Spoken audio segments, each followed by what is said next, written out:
It's time for them Garnet and Blue Bulldogs and Lady Bulldogs of South Carolina State University. We see you. What up, y'all? It's time for another 100 HBCUs in 100 days, powered by the only mobile reader for the culture, the Underrated Report. And today is all about SC State. Real quick, if you want us to feature your HBCU, comment the name in the comments. We will feature whichever schools have the most comments in next week's videos. If your school gets 20 comments, we will move it all the way up to the front of the line, and you can see it as early as tomorrow. So who got next? Back to the video. SC State is the only public historically black land grant institution in South Carolina. It began as the South Carolina Agricultural and Mechanical Institute in 1872 within the institution of Claflin University. In the 1940s, the college bought over 150 acres for agricultural learning, which they needed because after WW2, there was a big influx of students. In 1954, they became South Carolina State College, and because of separate but equal laws, the state gave them a bunch of money to build, and that's what they did. They built the Student Union in 54, they built Turner Hall in 56, and the government gave them some money to open up a law program, and they did this primarily to prevent black students from trying to enroll into the law school at the University of South Carolina.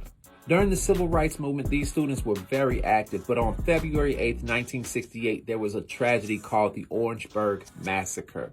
This is when 3 students were killed and 27 others were wounded by state police officers for protesting the segregation of a nearby bowling alley. As the school would heal, they would continue to build. From the late 1960s to the mid-1980s, they built Nance Hall, Truth Hall, which happens to be the tallest building in Orangeburg. They also opened the IP Standback Museum and Planetarium, making it the only HBCU to have a building like this. It wasn't until 1992 that they officially became South Carolina State University. And on April 26, 2007, SCSU became the first HBCU to host a presidential candidate debate on its campus. And of course, it featured future President Barack Obama.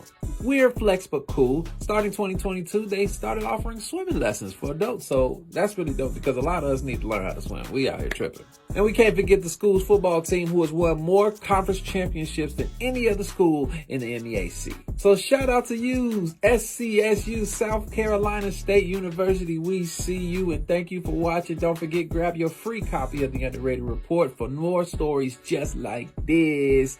Tap the link in the bio, tap the picture, drop your email. We'll get it to you as soon as we can. Thank y'all for watching. Don't forget, black education is black excellence. Who we talking about next?